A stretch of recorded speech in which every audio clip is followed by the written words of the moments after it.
C'est l'heure de travailler, mon pote. C'est pas seulement pour aujourd'hui, c'est pour l'avenir. Fais le boulot maintenant. Il est temps de rester concentré, et tu le sais. Ne te laisse pas distraire par ce qui se passe à l'extérieur. Dieu travaille en coulisses, dans ce domaine que tu ne peux pas voir. Les choses ont changé dès que tu as reçu ce en quoi tu croyais réellement. Les bonnes opportunités, les bonnes rencontres, la guérison, l'abondance. Tout commence à s'aligner en ta faveur. On parle de l'injustice, de la difficulté, du fait que personne ne comprend. Et devine quoi? Tout ça c'est vrai. Ce n'est pas équitable. La plupart des gens ne comprennent pas, et ils ne comprendront jamais. Alors pourquoi en parler? Profite de cette occasion pour reconnaître que le chaos dans ta vie te façonne et t'améliore, parce que tu choisis de persévérer quand tout le monde abandonne. Qu'est-ce qu'un homme? La personnalité d'une personne, ses façons d'agir, ses pensées, ses actes, tout ça dépend de son cœur. Car qu'est-ce qu'un homme? Un homme, c'est son cœur. Un cœur menteur et trompeur signifie un homme menteur et trompeur. Un cœur mort signifie un homme mort. Peu importe la célébrité, la richesse ou la renommée, s'il n'a pas un grand cœur, il ne peut pas être grand. Et si le cœur est grand, l'homme reste grand en toutes circonstances, qu'il soit riche ou pauvre, grand ou petit. C'est le cœur qui fait la grandeur.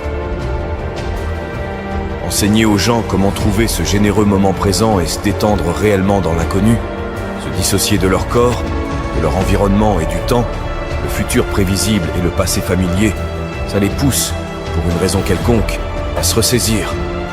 À mes yeux, cela revient à retirer toute ton attention de cette réalité tridimensionnelle.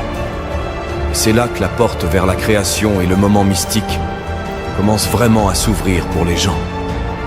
C'est facile d'utiliser ton enfance comme une béquille au lieu de la voir comme un outil. Beaucoup de divorces se produisent. Et les gens disent que leur famille est dysfonctionnelle, utilisant ça comme une excuse. Mais ce n'est pas une excuse valable, parce que la famille de tout le monde est d'une manière ou d'une autre dysfonctionnelle. Élimine chaque béquille, débarrasse-toi de toutes celles-ci, et dis-toi que c'est à toi de jouer. Que vas-tu faire maintenant que tu as lâché tous ces fardeaux? Blâmer les autres est juste un moyen facile de s'en sortir. Dieu dépose des rêves dans ton cœur que tu ne peux pas accomplir seul. Tu n'as peut-être pas l'expérience, l'argent ou les connexions, mais Dieu les a. Tu es à une étape près de voir tes rêves se réaliser. On n'a pas le contrôle. Beaucoup d'entre nous n'ont pas le contrôle. Certains choisissent de rester à terre, mais ce sont ceux qui se relèvent constamment aussi vite qu'ils le peuvent, qui grandissent et qui réussissent dans la vie. Qui contrôle ta vie? Qui prend les décisions dans ta vie chaque jour?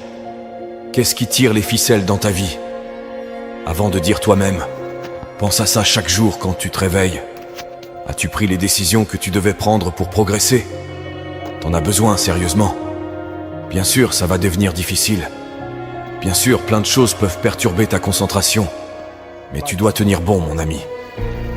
C'est un autre niveau aujourd'hui. Si tu peux le voir dans ton cœur et que tu as le courage de le dire, ça arrivera. Souvent, les gens croient en certaines choses, mais les gardent pour eux. Si tu commences à parler de ce sujet, tu crées cette loi de l'attraction. Et ça deviendra réalité parce que tes rêves doivent être plus grands que toutes tes peurs et toutes les conséquences.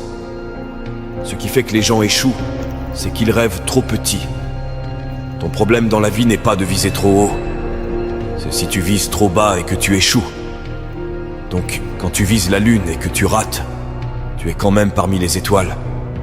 Tout le monde le veut, mais la réalité est que tout le monde ne l'obtient pas.